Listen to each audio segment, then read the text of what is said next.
Hello, Enid. I am Diana Hernandez, Communications Assistant for the City of Enid, and with me is Trent Misak from the Garfield County Complete Count Chair. Trent, thanks for being on. Of course, thanks for having me. Excited to be here to talk about the census. Now, I know that it's been out for a while to go out and complete your census, but for some people who may not know what the 2020 census is, can you kind of briefly tell us what that is? Sure. So every 10 years, we have a census that takes place to get a count of everyone living in the U.S. And this plays a large role in different things with federal funding, with business retention and expansion, and also with political representation. So it's important that we have a accurate count every 10 years. So we know how many people are living here in Enid, how many people are living in Garfield County, Oklahoma, and then of course across the nation. So it's a federal mandate that happens every 10 years. And so 2020 is our year, and it started back in March. People could start responding, and now we have the deadline of September 30th to get all those responses in. Now, Trent, you are with the Garfield County Complete Count Committee. What is that committee about? Sure. So we're a group of about 30 individuals all across Enid and across Garfield County, from the nonprofits, from the schools, from different businesses in Enid. Our Young Professionals group has a representative on there. We've had the mayor be a part of our group, representation from the Air Force Base. And so our group, we don't work for the census, but we're kind of the promoters for the census. So we try and spread the awareness about the census, why it's important to fill out, how can you fill it out. That's kind of our goal. And so we've done a variety of things. We started back in November of 2019 and done a variety of things to promote the importance of the census. Now, how would one respond to the census? Sure. So there's 4 different ways that you can respond to the census. The first is you can do it online at my2020census.gov. The other thing is you can text 313131 and text respond now, and that will allow you to fill it out on your mobile device, which is very convenient. Or you can call. There's the number on the screen for English and the number for Spanish as well. But also, a lot of people have got their questionnaires in the mail, and if you still have that, you can fill it out and return it back. Postage is already paid, so you don't have to worry about putting a stamp on it or anything. But those are the 4 easy ways that you can respond to the census. Now, there's a little bit of confusion. Now, when you receive the census in the mail, do you have to have a code to call, or do you have to have a code at all?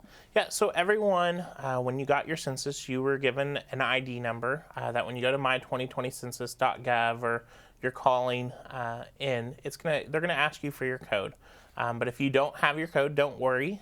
You can still respond. If you're doing it on the website, there's a little button right below where it says enter code that says, I don't have my code. And it'll take you through a system to do that. So that code's uniquely put to your address. That's just how they can figure out how many addresses have responded. So. Gotcha. And why is having the accurate census count so important for Enid?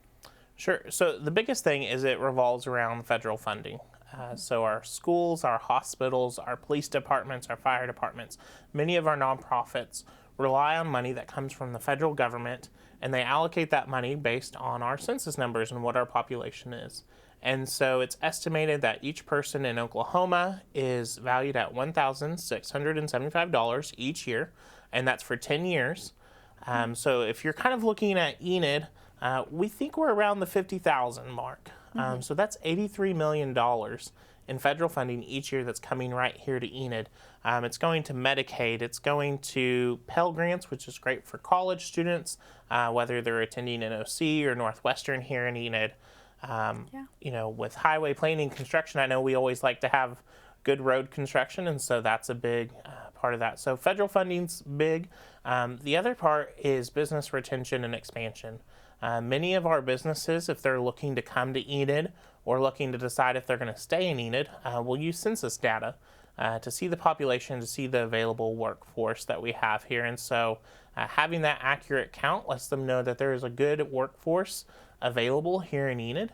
And then the final thing is representation. our representatives at the U.S. House of Congress, our representatives here in Oklahoma. It's all determined how they're districted by the population in the areas. And so a while back, a few years ago, Oklahoma used to have an extra representative in the U.S. House, but then they lost that representative. But there's a small chance that we might get that back if we have the right count that we predict here in Oklahoma. So, it's really important with those three things. So federal funding, business recruitment and retention, and then representation at the state and federal level. So when it comes to filling out the census, who would count in that census form? So everyone counts. It doesn't matter as long as you were living in that household around April 1st. So any of our newborn babies that were from January to April 1st, they count in the census. And we did a great promotion with the hospitals here to kind of encourage parents to remind them, hey, they just welcomed their newborn home. Go ahead and count them in the census. So anyone from newborn to 99 counts, but you also don't have to be a citizen to count. There's no question about your immigration status on there. So if you're living here, more than likely you're taking use of some of those federal programs, and so we want to make sure that you're counted in that as well. Now, a lot of people who are hesitant when handing over information, especially if it's personal information, how safe is it when filling out the census? Right. I think that's something everyone's concerned about. I'm concerned about that sometimes too. But the census is very safe. It's secure. It's confidential. So if you are telling a census worker that are also now finally out, going up and knocking on doors to anyone that hasn't responded yet, they can, by law, not tell anyone any of your information. They cannot share that. But also the website's very secure to do that. But we cannot report, the Census Bureau cannot report your information to the CIA, to the IRS, to ICE. It only goes to the Census Bureau. That's the only people that are going to see that information. But it's also really important that we remind people to avoid fraud.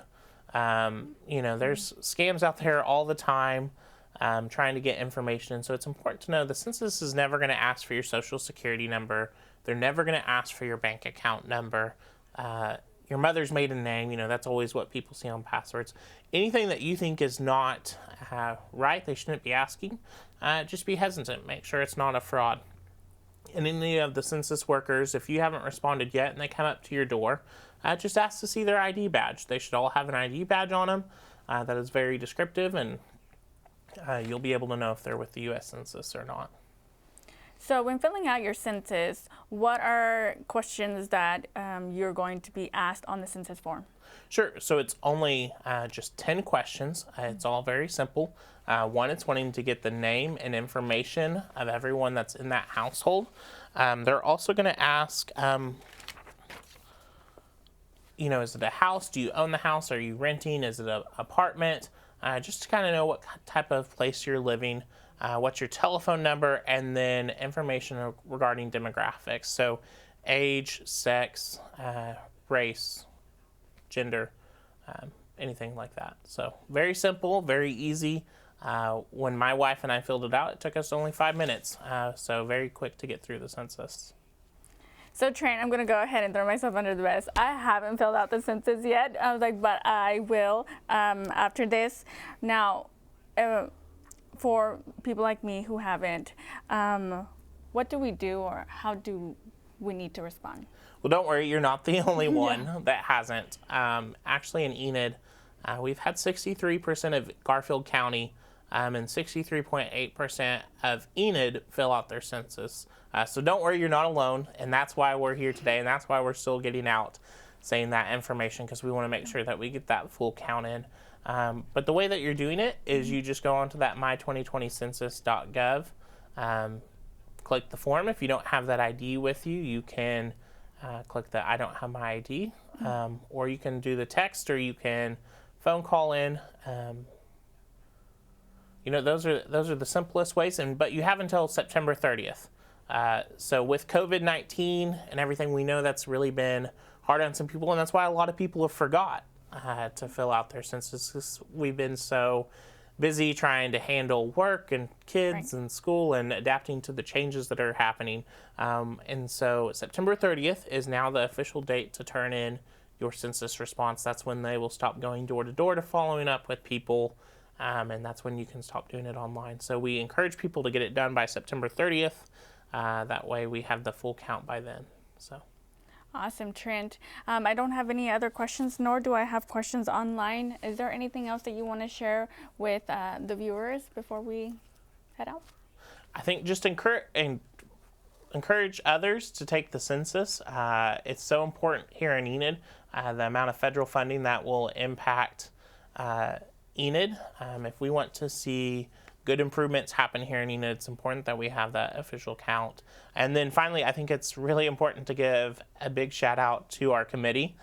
So they have been working hard trying to spread the word. And so I'm just thankful for all their efforts because they see the importance of this and spreading the word about them completing the census and having an accurate count. So. Thank you, Trent. All right, to our viewers who have already completed the census, congratulations. And to the viewers who are going to be joining me on completing the census, congratulations to us too. Let's make all our, each one of us count for the census this year, 2020. And if you have any questions, any concerns on how to go about, you can completing your census, you can go ahead and message Enid Communications or Trent. Yeah, so you're welcome to contact our office as well. You can contact the Enid Regional Development Alliance, 580-233-4232. Ask for Trent. I'd be glad to help at least point you in the right direction of where you need to go. So we won't help fill it out for you, but we'll at least get you connected to the right thing to do. All right. Well, thank you, Trent, for being on, and thank you, viewers, for watching. And remember, to, if you haven't, then join me in completing your 2020 census. Thank you. Thanks.